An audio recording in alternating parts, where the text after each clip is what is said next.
Throughout Hollywood history, there have been many actors who have stood out thanks to unique medical conditions they were born with.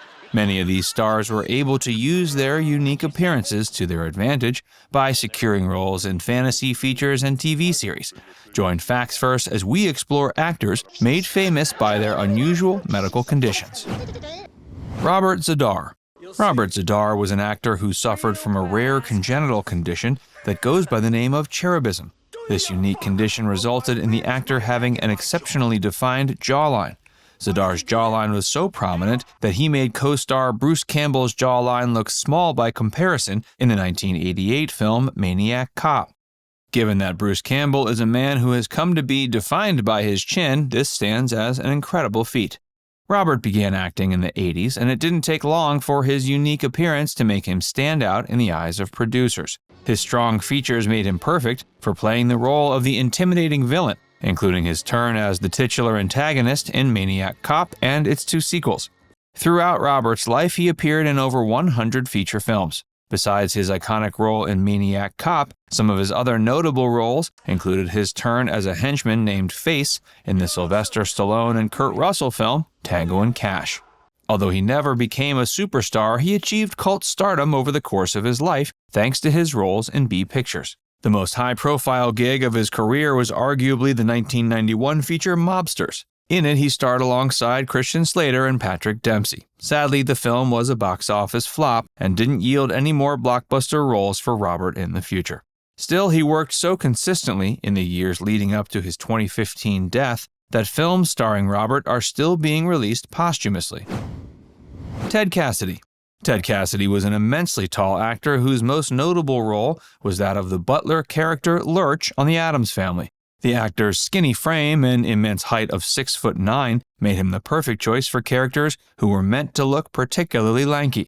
As it turns out, Ted's extreme height was caused by a condition known as acromegaly, which also caused the actor to have an exceptionally defined face and deep voice. At a young age, Ted's extreme height made him a perfect choice for sports like basketball. He played it throughout high school and college while pursuing a degree in speech and drama.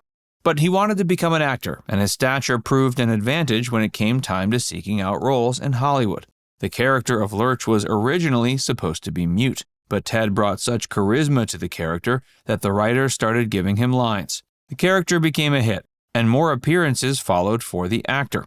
Besides The Addams Family, Ted also lent his talents to such series as Star Trek, The Man from U.N.C.L.E., Lost in Space, and The Beverly Hillbillies.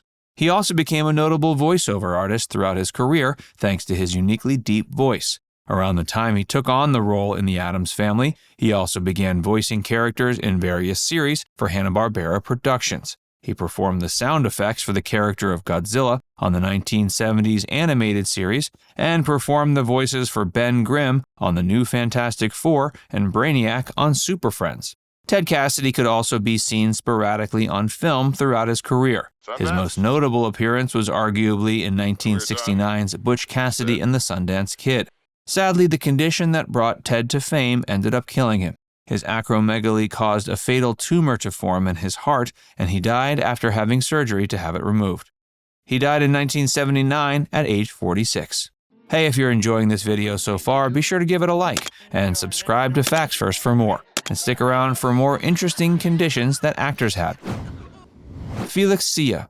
Felix Silla is another actor from the Addams Family that rose to prominence thanks to a unique medical condition. For Felix, this condition was dwarfism. The actor's small size made him the perfect choice to play the character of Cousin It, though the elaborate costume made it impossible for audiences to recognize him. Cousin It's voice was also dubbed over by another performer. But no actor could have brought the character to physical life quite the way that Felix did. He performed the role for 17 episodes over the show's run. He was also the performer responsible for bringing the robot character of Twiki to life in the 1979 series Buck Rogers in the 25th Century. Although Felix was the one in the suit, the character's voice was dubbed over by Mel Blanc. He also performed as an Ewok in Return of the Jedi, which was released in 1983. Several years later, Mel Brooks hired him to play a similar role in the parody film Spaceballs. Felix also used his talent to his advantage performing stunt work for child actors, having done so for Steven Spielberg on numerous occasions. Before becoming an actor, Felix worked at various circuses. Sadly, he passed away in 2021 at age 84. Andre the Giant. Besides Ted Cassidy, Andre the Giant is another notable performer who rose to prominence as a result of acromegaly and eventually succumbed to it. Andre's acromegaly was arguably worse than Ted's, and it made Andre even larger. His iconic immense size was a result of his condition. Although his immense size is what allowed the star to become famous, he ended up dying much too young as a result. Near the beginning of his career, the doctors even offered Andre the chance to have the tumor that ended up killing him removed. They claimed that doing so would eventually save his life, but it would also put an end to his athletic career. When faced with the decision between extending his life and abandoning his wrestling career, Andre the Giant chose to keep the tumor. His acromegaly may have given him his career, but it also made it difficult for him to perform as a wrestler. Throughout his career, other wrestlers had to be told to take it easy on the hulking figure because otherwise they might hurt him. In one instance, Andre claimed to have broken his ankle during a match when he had actually broken it getting out of bed. Besides the fame Andre garnered as a professional wrestler, he also achieved it as an actor thanks to his appearance in the cult classic 1980s fantasy, The Princess Bride. Andre's life was cut short as a result of his condition, passing away at 46. Billy Barty. Billy Barty is another actor who suffered from dwarfism. He was born in 1924 and began his career in the industry at a time when dwarf actors were not treated with the same amount of respect they are nowadays. Billy is one of the people who can be credited with helping get better treatment for dwarf actors, as the actor was eventually an advocate for dwarf rights during his Hollywood career. Billy began his career as a child star before eventually venturing back into acting as an adult. As a child, he had appeared alongside Mickey Rooney. As an adult, the actor found most of his work in fantasy films and series, including notable roles in the films Willow and UHF.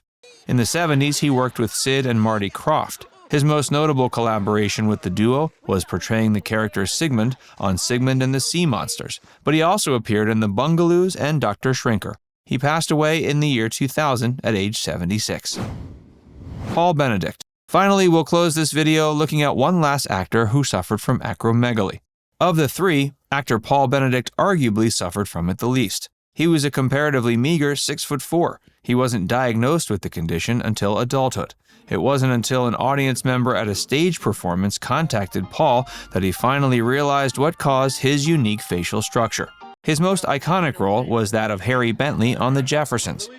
Harry was one of the neighbors of the titular family, and the role didn't draw much attention to Paul's unique appearance. He was largely able to play normal roles throughout his career. Besides Paul's acromegaly having a reduced effect on his life compared to the previously mentioned two figures, it also had a reduced effect on his health. He lived until the comparatively old age of 70, passing away in 2008. Now it's time to hear from you. Which of these actors was your favorite? Let us know in the comments section below. And before you go, make sure you give this video a like and subscribe to Facts First if you haven't already. Click the bell icon to stay updated on all our latest content.